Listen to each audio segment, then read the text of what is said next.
هبي أنصار الهدى عبي ركب الفدا. بسم الله الرحمن الرحیم. میں بھی آپ حضرات کو قرآن سنانا چاہتا ہوں. قرآن بہت اچھا پڑھتا ہوں میں، الحمدللہ اللہ کا شکر اور قرآن کا عاشق ہوں میں. اور ہمارا مدرسہ اس وقت جس میں میں ذمہ دار ہوں، کبھی میں اس مدرسے کا طالب علم تھا اور پہلا حافظ ہوں ہمارے مدرسے میں. اور 2-3 مرتبہ میں پورا قرآن ایک بیٹھک میں پڑھ چکا ہوں. نماز میں بھی، نماز کے علاوہ بھی. 1993 میں میرے شیخ کے ساتھ میں ساؤتھ افریقہ گیا تھا، جوہانسبرگ میں. تو تراویح کے بعد اللہ کے بڑی قاری سید صدیق صاحب بانوی علیہ الرحمہ نے قرآن سنایا تھا 6 بار روزانہ تراویح. 5 دن میں کلام پاک پورا کر دیا. تو مجھے بھی خیال آیا کہ یہ تو اتنی عمر میں بڑھاپے میں 6 بار روزانہ پڑھ رہے ہیں، تو کو بھی پڑھنا چاہیے. تو 17ویں رمضان کو یوم بدر کے دن میں نے اپنے کچھ ساتھیوں سے کہا کہ بھائی میں قرآن آج رات میں ایک رات میں پڑھنا چاہتا ہوں. میرا خیال تھا کہ ایک رکعت میں 1 پارہ پڑھ لوں گا، 30 رکعت میں 30 پارہ ہو جائے گا.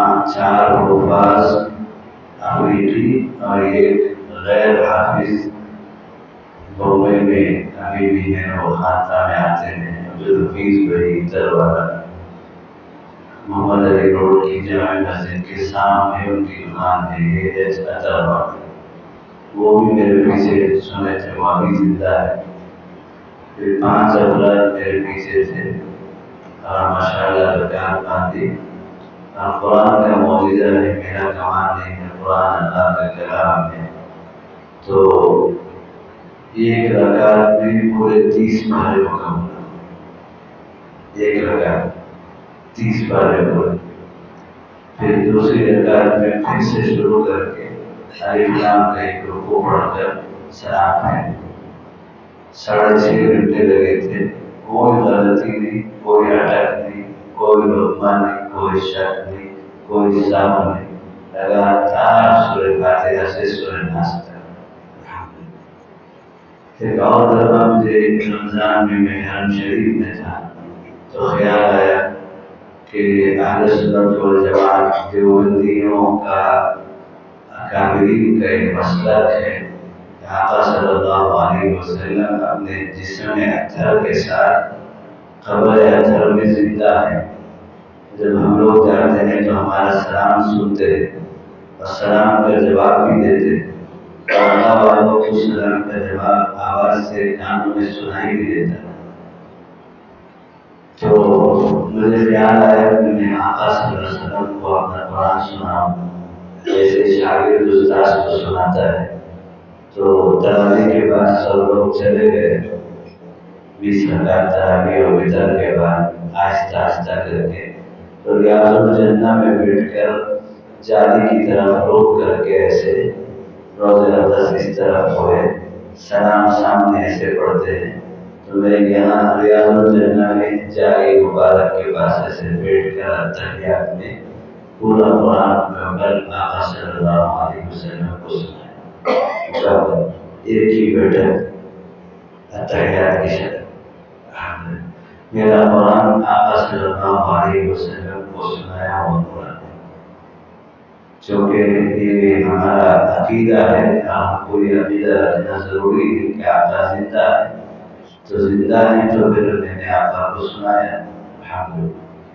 میں بھی تھوڑا سا پڑھتا ہوں. سنو.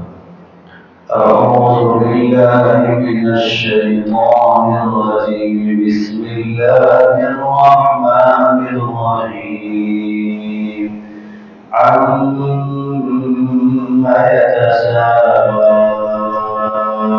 يتساءلون عن النبأ العظيم الذي هم به مختلفون كلا سيعلمون ثم كلا سيعلمون ألم نجعل الأرض مهادا والجبال أوتادا وخلقناكم أزواجا وجعلنا نومكم سباتا وجعلنا الليل لباسا وجعلنا النهار معاشا وبنينا فوقكم سبعا شدادا وجعلنا سراجا وهاجا وأنزلنا من المعصرات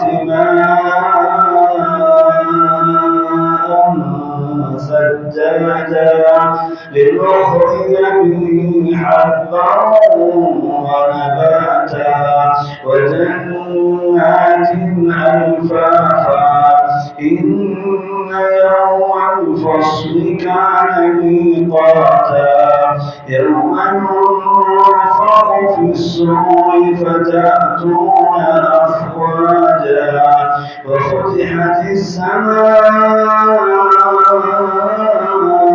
فكانت أبوابا وسيرت الجبال فكانت سرابا إن جهنم كانت مرصادا للطاغين مآبا لابثين فيها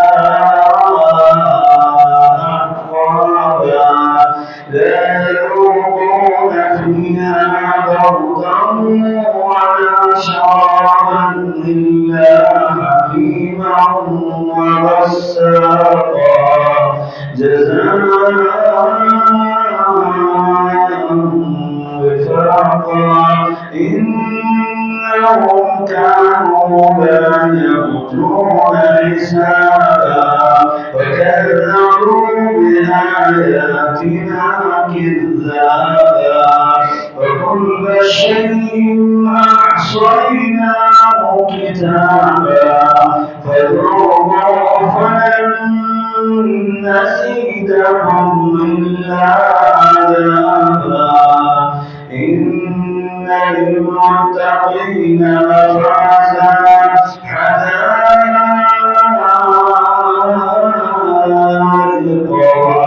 وأعنابا وكواعب أترابا وكأسا دهاقا لا يسمعون فيها لغوا ولا كذابا جزاء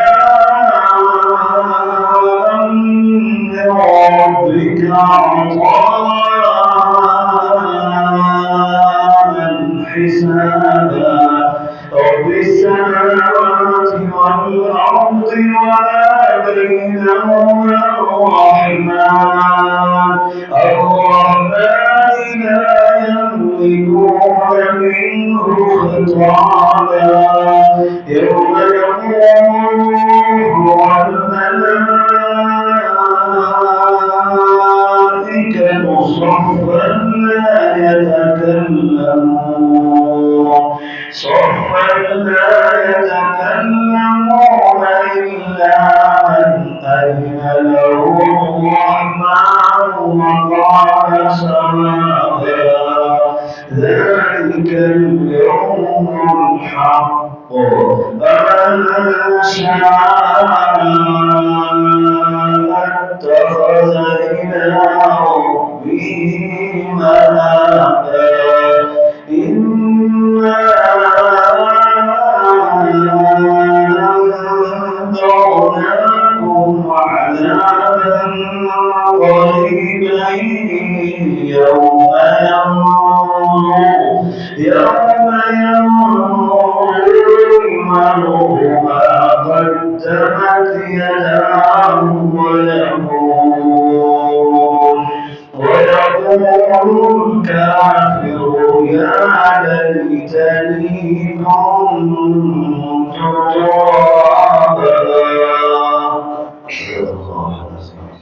الله الله